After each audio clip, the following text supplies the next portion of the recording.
Hello friends, वेदना stories में आपका स्वागत है। मेरी आज की कहानी है सिंगल वुमेन।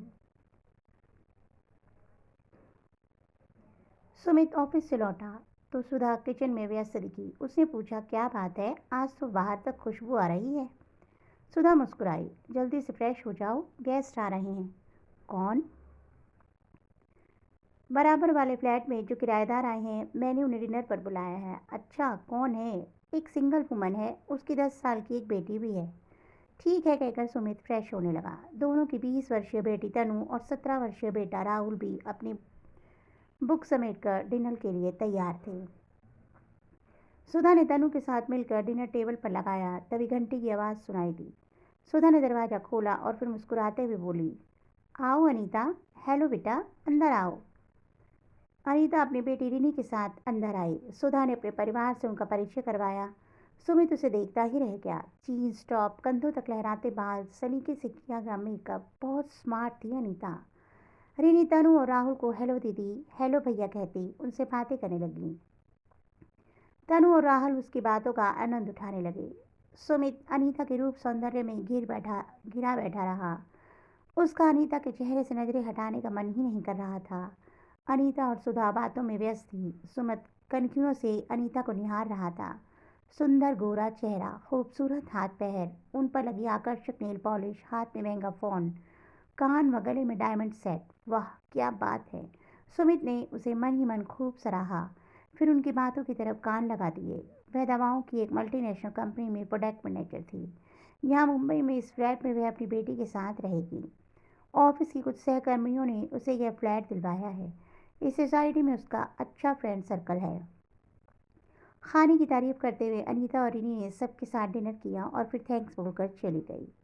उसके जाने के बाद तनु ने कहा, मम्मी आंटी बहुत स्मार्ट हैं।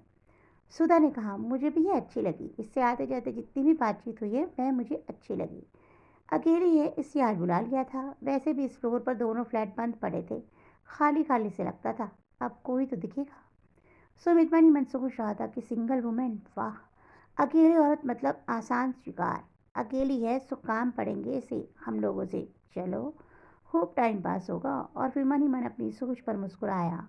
फिर सुधा से बोला, चलो अब तुम्हारा मन लगा रहा करेगा। हाँ, यह बात तो है, सुधा ने कहा। कुछ दिन और बीत गए। अनीता का घर सेट हो गया था। इस बिल्डिंग में दो 2 बेडरूम फ्लैट थे तो दो 1 बेडरूम फ्लैट थे। सुमित को 2 बेडरूम फ्लैट था और अनीता का 1 बेडरूम। सुधा बड़ी उत्सुकता से अनीता की दिनचर्या नोट कर रही थी। उसने सुधा की मेड को ही रख लिया था। सुबह उससे काम करवाकर अनीता रिनी को अपनी कार से स्कूल छोड़ती, फिर लंच टाइम में स्कूल से लेकर सोसाइटी में स्थित डे केयर सेंटर में छोड़ देती।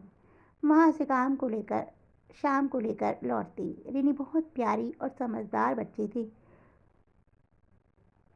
अनीता ने उसे बहुत मैनर्स सिखा रखे थे। अनीता दिन में व्यस्त रहती थी।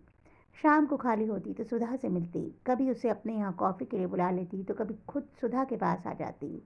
अनीता की आत्मनिर्भरता सुधा को काफ़ी अच्छी लगती। शनिवार को अनीता और रिनी की छुट्टी रहती थी। दोनों माँ बेटी मार्केट जाती। कभी रिनी की फ्रेंड्स आ जाती तो कभी अनीता की अपनी फ्रेंड्स। कुछ महीनों की दोस्ती के बाद अनीता सुधा से काफ़ी घुल मिल गई थी। एक दिन उसने अपने बारे में सुधा को इतना ही बताया था, सुधा जी, मैंने अपने पति और ससुराल वालों से निभाने की बहुत कोशिश की थी, लेकिन सब व्यर्थ गया। तलाक लेने के अलावा मेरे पास कोई रास्ता नहीं बचा था। अब मैं रिनी के साथ अपनी लाइफ में खुश हूँ। सुधा मन ही मन अनीता की हिम्मत की दाद देती रहती थी। दोनों के संबंध काफ़ी अच्छे हो गए थे। सुमित अनीता से बात करने का मौका ढूंढता रहता था, लेकिन सुमित के ऑफिस से आने के बाद अनीता कभी सुधा के घर नहीं जाती थी। सुमित यहाँ वहाँ देखता रहता। अनीता से तो उसका आमना सामना ही नहीं हो पा रहा था। कहाँ वह अनीता के साथ टाइम पास के सपने देख रहा था और कहाँ अब अनीता की शक्ल भी नहीं दिखती थी। एक दिन सुमित ने घुमा फिरा कर बातों बातों में सुधा से कहा, और तुम्हारी पड़ोसन के क्या हाल है? ठीक है, सुमित थोड़ा झल्लाया। यह सुधा तो उसकी बात बताती ही नहीं। फिर दोबारा पूछा, मिलती है या नाम की पड़ोसन है? जब उसे टाइम मिलता है मिलती है। सुमित मन ही मन झंझलाया कि अब अनीता से मिलना होगा, कुछ तो करना पड़ेगा। क्या करे वह? फिर पता नहीं क्या क्या सोचता रहा। संडे को जैसे सुमित के मन की मुराद पूरी हो गई, अनीता ने सुबह ही घंटी बजा दी। सुधा ने दरवाज़ा खोला तो परेशान सी कहने लगी, रिनी को बहुत तेज़ बुखार है, कोई डॉक्टर है जो घर आ जाए। सुधा ने कहा, हाँ हाँ अंदर आ जाओ, मैं नंबर देती हूँ। सुमित ड्राइंग रूम में पेपर पढ़ रहा था, फौरन उठकर खड़ा हो गया। अनीता को देखकर उसका चेहरा खिल उठा। नाइट सूट में अनीता उससे बहुत ही आकर्षक लगी। फिर मन ही मन वह उसकी सुंदरता की तारीफ करता रहा। प्रत्यक्षतः चिंतित स्वर में बोला, मैं डॉक्टर को फ़ोन करता हूँ। नहीं थैंक्स, आप मुझे नंबर दे दें, मैं कर लूँगी। सुधा ने नंबर लिख कर दे दिया। अनीता चली गई तो सुधा ने सुमित से कहा, मैं जरा रिनी को देख कर आती हूँ। सुमित ने फौरन कहा, मैं भी चलता हूँ। सुधा के साथ सुमित पहली बार अनीता के फ्लैट में गया। अनीता के घर में चारों ओर नजर दौड़ाई। घर पूरी तरह से आधुनिक साज सज्जा से सुसज्जित था। वाह, घर भी बहुत सुंदर सजाया है अपनी तरह। सुमित मन ही मन अनीता की हर बात पर फिदा हो रहा था। सुधा ने रिनी का माथा छुआ, बोली, हाँ तेज बुखार है। अनीता डॉक्टर को फ़ोन कर रही थी लेकिन उधर से फ़ोन उठाया नहीं गया तो कहने लगी, संडे है, शायद सो रही हूँ, ऐसा करती हूँ अस्पताल ही ले जाती हूँ। सुमित ने फ़ौरन कहा, मैं चलता हूँ, आप रिनी को उठा लें, कपड़े चेंज करके गाड़ी निकालता हूँ, आप नीचे आ जाओ। ठीक है, सुधा ने कहा, मैं भी चलती हूँ। सुमित ने कहा, नहीं तुम क्या करोगी, बच्चों को क्लास के लिए उठाना है, मेड भी आने वाली होगी, मैं दिखा लाता हूँ। ठीक है कहकर सुधा अपने घर आ गई। सुमित कपड़े चेंज करके बोला, बेचारी सिंगल वुमन है, परेशानी तो होती ही है। सुमित कार की चाबी उठाकर नीचे उतर गया। अनीता बेरिनी को उठाकर कार तक पहुंची। सुमित ने एक नज़र उस पर डाली। टी शर्ट और जीन्स में अनीता का फिगर देखकर एक आह भरी और फिर ड्राइविंग सीट पर बैठ गया। अनीता ने कहा, अगर आपको बुरा न लगे तो मैं रिनी के साथ पीछे बैठना चाहूँगी। हाँ हाँ ठीक है, कहकर सुमित ने मन में सोचा, चलो फिर कभी आगे बैठेगी, फिर कोई काम तो पड़ेगा ही, साथ में तो है, पीछे ही सही। शीशे में सुमित उसे कई बार देखता रहा। वह पूरी तरह से नींद में खोई थी। उसे बहुत तेज बुखार था। वह लगभग बेसुध थी। डॉक्टर ने चेकअप के बाद उसे तुरंत एडमिट कर लिया। अनीता ने फ़ोन किया। आधे घंटे में उसकी कई सहेलियां और दोस्त पहुंच गए। सब ऑफिस के लोग थे लेकिन उसके शुभचिंतक हैं, यह बात सुमित ने साफ साफ महसूस की। अनीता ने सुमित का परिचय पड़ोसी कहकर करवा दिया। सबके आने में से सुमित असहज हो गया और फिर बोला, मैं चलता हूँ, कोई ज़रूरत हो तो फ़ोन कर देना। और सुमित घर आ गया और सुधा को सारी बात बता दी। सुधा सारे काम निपटाकर और अनीता के लिए खाना बनाकर अस्पताल जाने के लिए तैयार हुई तो सुमित ने कहा, वहाँ उसके कई जान पहचान वाले हैं, मैं ही जाकर दे आता हूँ खाना। सुमित ने मन ही मन सोचा, ऐसा करने से अनीता के दिल में मेरे लिए खास जगह बनेगी, कुछ नज़दीकी बढ़ेगी, मज़ा आ जाएगा। सुधा ने कहा, ठीक है, मैं शाम को चली जाऊंगी। सुमित अच्छी तरह तैयार होकर अनीता के लिए खाना लेकर अस्पताल पहुंचा तो उसे अकेली देखकर खुश हुआ। वह नीनी के पास अकेली बैठी थी। सब दोस्त जा चुके थे।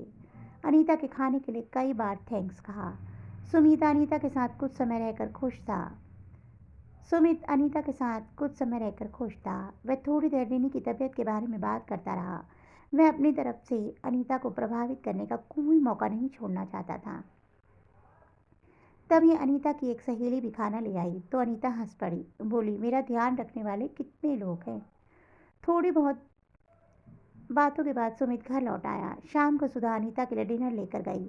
अनीता ने प्यार से सुधा का हाथ पकड़ लिया। आप मेरे लिए कितना कर रही हैं। Thank you very much. तो क्या हुआ अनीता, हम दोस्त हैं, पड़ोसी हैं, इतना तो हमारा फ़र्ज़ बनता ही है। तुम बेकार की औपचारिकता में ना पड़कर बस रिनी की देखभाल करो। और हाँ, सुबह तो तुम ऐसे ही उठकर आ गई थी, रात को रुकने के लिए तुम्हें कपड़े चाहिए होंगे ना। ऐसा करो, मैं यहाँ बैठी हूँ, जो चाहिए हो जाकर ले आओ। हाँ यह ठीक रहेगा, मैं अपना कुछ सामान ले आती हूँ। सुमित फौरन खड़ा हो गया, आइए मैं भी चलता हूँ। अनीता ने हाँ में सिर हिलाया तो सुमित का मन खिल उठा कि कार में बस वह और अनीता। वाह, बराबर की सीट पर बैठी अनीता को सुमित ने कनखियों से कितनी बार देखा। अपने मन के चोर को उसने किसी भी हाव भाव से बाहर नहीं आने दिया। बाहर से वह एकदम शिष्ट सभ्य पुरुष बना हुआ था, लेकिन अंदर ही अंदर मन में कुटिलता लिए एक अकेली औरत को प्रभावित करने का मौका हाथ से नहीं जाने देना चाहता था। रास्ते भर दोनों की कोई खास बात नहीं हुई, लेकिन सुमित खुश था। अनीता के कई दोस्त आ गए तो सुधा और सुमित घर लौट आए। रात को बेड पर सुमित की आंखों के आगे अनीता का चेहरा आता रहा। सुधा ने प्यार से कहा, आज तो संडे को काफ़ी व्यस्त रहे तुम, आराम नहीं कर पाए। तो क्या हुआ, सिंगल वुमन है पड़ोस में, इतना तो करना ही पड़ता है। बेचारी अकेली औरत। हाँ यह तो है, लेकिन काफ़ी हिम्मती है, घबराती नहीं है बिल्कुल भी। मुझे उसकी यह बात बहुत अच्छी लगती है। अगले दिन सोमवार को सुमित ने ऑफिस जाते हुए कार अस्पताल के बाहर रुकी। अनीता उसे सुबह सुबह देखकर हैरान हुई। रीनी ठीक थी। जब अनीता ने बताया कि शाम तक छुट्टी मिल जाएगी तो सुमित ने कहा, ठीक है, ऑफिस से सीधा इधर ही आ जाऊंगा, साथ ही चलेंगे। नहीं नहीं, मेरी फ्रेंड आ जाएगी कार लेकर। अरे एक ही जगह जाना है, उन्हें क्या परेशान करेंगी। अच्छा ठीक है, मैं उन्हें फ़ोन करके मना कर दूंगी। सुमित ऑफिस चला गया और दिन भर अनीता के ख्यालों में डूबा रहा। शाम को अनीता और रिनी को लेकर घर आ गया। अनीता घर आकर भी बार बार सुधा और सुमित को थैंक्स बोलती रही। सुधा ने कहा, मैं तुम्हारा खाना लेकर आती हूँ। रिनी के लिए मैंने सूप और खिचड़ी बना दी है। आप मेरा कितना ध्यान रखती हैं सुधा जी। सुधा ने अनीता का कंधा प्यार से थपथपा दिया। अगले दिन अनीता ने ऑफिस से छुट्टी ले ली थी। उसकी फ्रेंड्स आती जाती रहीं, फिर पुराना रूटीन शुरू हो गया। कुछ दिन और बीत गए। अब अनीता और रिनी सुधा से और खुल चुकी थी। कभी कभी सुमित टूर पर होता तो तीनों मूवी देखने जाती, बाहर खाती पीती। तनु और राहुल तो अनीता आंटी के फैन थे। कुल मिलाकर सब सामान्य था। बस सुमित के मन में अनीता को लेकर क्या चलता रहता था, यह वह वही जानता था। अब उसे इस बात पर विश्वास हो गया था कि अनीता भी उससे इम्प्रेस्ड है, और अगर वह कोई हरकत करता है तो वह पक्का आपत्ति नहीं करेगी। किसी पुरुष के साथ की उसे भी जरूरत तो होती ही होगी। सुधा के प्यार और विश्वास की एक बार भी चिंता न करते हुए वह अनीता से नजदीकी के सपनों में डूबा रहा। एक दिन अचानक सुधा के मायके से फोन आया। दिल्ली में उसकी मम्मी की तबीयत खराब थी। सुमित ने फौरन दिल्ली के लिए उसकी फ्लाइट बुक की। मेड को खाना बनाने के कई निर्देश देकर सुधा दिल्ली के लिए फौरन तैयारी करने लगी। सुधा को एयरपोर्ट छोड़कर आते हुए सुमित कई तरह की योजनाएं बनाता रहा। तनु और राहुल कॉलेज जाते वक्त सुमित अनीता से बात करने के मौके ढूंढता रहता। लेकिन सुधा के जाने के बाद अनीता बच्चों से तभी मिलती जब सुमित ऑफिस में होता। सुमित सोचता रहा और 6 दिन बीत गए थे। सुमित सोच रहा था, आज तनु और राहुल को एक बर्थडे पार्टी में जाना है। सुधा कल सुबह आ जाएगी। उसकी मम्मी अब ठीक है। रिनी 8 बजे तक सो जाती है। आज ही मौका है, आज ही है, वह अनीता के और करीब जाने की कोशिश करेगा। वह मनी मन कई योजनाएं बनाता रहा। शाम को तनु और राहुल पार्टी में चले गए। कहकर गए थे कि 11 तो बज ही जाएंगे। सुमित ने नहा धोकर बढ़िया कुर्ता पजामा पहना, परफ्यूम लगाया, घर में बढ़िया रूम स्प्रे किया, बेडरूम ठीक किया। मेड जो खाना गर्म करके रख के गई थी, गर्म करके खाया। समय देखा 9 बज रहे थे। सुधा से भी फ़ोन पर बात कर ली थी। तनु और राहुल से भी बात कर ली थी। उन्हें आने में अभी काफ़ी समय था। रिनी सो ही चुकी होगी। अब मनी मन हिसाब लगाकर सुमित ने अनीता के घर की घंटी बजाई। उसने दरवाज़ा खोला तो सुमित ने कहा, एक तकलीफ देनी है आपको। जी कहिए। प्लीज़ एक कप कॉफ़ी बना देंगी? पता नहीं सुधा ने कहाँ रखी है, मिल नहीं रही है। सिर में बहुत दर्द हो रहा है। आपको कोई प्रॉब्लम तो नहीं होगी ना? अरे नहीं, आप चलिए, मैं लाती हूँ। आपको भी इस समय कॉफ़ी पीने की आदत है ना? आप भी ले आइए, साथ ही पी लेंगे, कहकर सुमित अपने घर आ गया। 10 मिनट बाद घंटी बजी। अनीता ट्रे में एक कप कॉफ़ी लिए आई।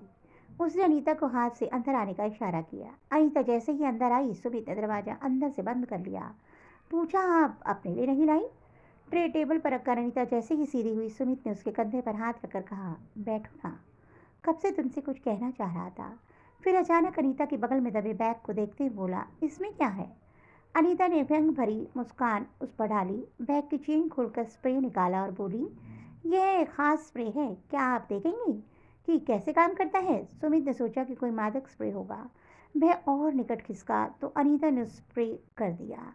अनीता गुर्राई, उन लंपट पुरुषों का इलाज हमेशा मेरे पास रहता है जो सिंगल वुमन को आसान शिकार समझते हैं। फिर सुमित का चेहरा देखकर बोली, उफ सॉरी, यह तो आप पर स्प्रे हो गया। सुमित पहले तरह करा रहा था। अनीता बोली, आप मुंह धो लो, शायद रात भर में उतर जाए, और कोई गलतफहमी है हो तो वो भी दूर हो जाएगी। और फिर अनीता बड़े आराम से सुमित के घर से निकल कर चली गई। सुमित छटपटाता हुआ जल्दी से बाथरूम में शॉवर के नीचे खड़ा हो गया। आंखें बुरी तरह से जल रही थी। वह अनीता को गालियां दे रहा था। आंखों की जलन कम हुई तो जल्दी से गीले कपड़े मशीन में डाले, कपड़े बदले। तनु राहुल आए तो सुमित की लाल आंखें देखकर परेशान हो गई। बस आई इन्फेक्शन है, तबीयत कुछ ठीक नहीं है, कहकर सुमित जल्दी सोने चला गया। सुबह सुधा खुद ही टैक्सी लेकर आ गई। आकर सबसे बातें करती रही। फिर दिल्ली से लाई मिठाई अनीता को देने गई। फिर लौट कर बोली, कितनी तेज बारिश हो रही है। देखो, पहले रिनी को स्कूल छोड़ेगी, फिर ऑफिस जाएगी। बेचारी सिंगल वुमन, कितनी परेशानियां होती हैं इनकी लाइफ में। कोई बेचारी बेचारी नहीं होती है सिंगल वुमेन, सुमित ने कहा तो सुधा कुछ समझी तो नहीं, बस उसका मुंह देखती रह गई जो अभी तक लाल था। तो दोस्तों, आपको मेरी ये कहानी कैसी लगी कमेंट बॉक्स में अवश्य बताइएगा। अगर कहानी अच्छी लगी हो तो कहानी को लाइक करना मत भूलिएगा। जल्दी ही ऐसी अन्य रोचक कथाओं के साथ आपको मिलूंगी, तब तक के लिए बाय बाय।